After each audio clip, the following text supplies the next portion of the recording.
ఈరోజు ఈ ప్రభుత్వాన్ని అప్రతిష్ట పాలు చేయాలని కొంతమంది కుయుక్తులు పడుతున్నారు. లేనిపోని సమస్యలు సహజంగా మరణించిందని కూడా ఒక పాస్టర్ సహజంగా మరణించి దాన్ని కావాలని ఎవరో చంపారని చెప్పి పెట్టారు.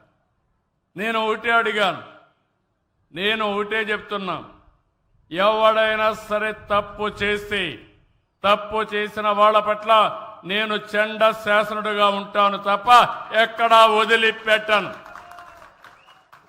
అదే సమయంలో రాజకీయం చేసి తప్పుడు ఆరోపణలు చేసి బురజల్లే కార్యక్రమం చేస్తే మాత్రం నేనంత ఈజీగా వదిలిపెట్టినా. ఒకటి ఉంది, నన్ను కూడా మోసం చేయగలిగారు. బాబాయిని చంపి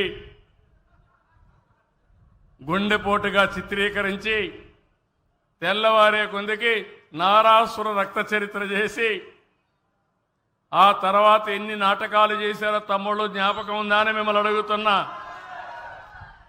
ఇప్పుడు అవే చేయాలనుకుంటున్నారు.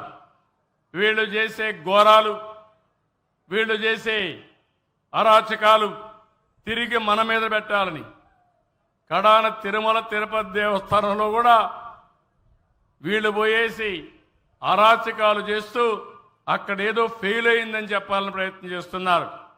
నేను అందరికీ ఒకటే చెప్తున్నా, డేగ కన్ను నాది, ఎవడూ తప్పించుకోలేడు. నేను అన్ని టెక్నాలజీ పెట్టేశా. తోక తిప్పితే విప్పావో కట్ అయిపోతుంది, కట్ కూడా చేయక్కర్లా, కట్ అయిపోతుంది. మీ వెనకాన్నే సీసీటీవీ కెమెరాలు ఉన్నాయి. నువ్వు ఎక్కడ పోయినా దాగలేకుండా ఉండేడుగా డ్రోన్స్ ఉన్నాయి. నిన్ను కనిపెడుతూ ఉన్నా. నేను ఉండను కానీ నేను పంపించినట్టు ఏదో ఒకటి నీ వెంటాడుతూనే ఉంటుంది. తప్పు చేసిన వాడికి మాత్రం శిక్ష తప్పదని మరొక్కసారి హామీ ఇస్తున్నా. తమాషా అనుకోవద్దండి. ఇక్కడ నేను మిమ్మల్ని కోరేది, వాళ్ళు చెప్పిందంతా కూడా బ్లైండ్గా మీరు నమ్మద్దండి.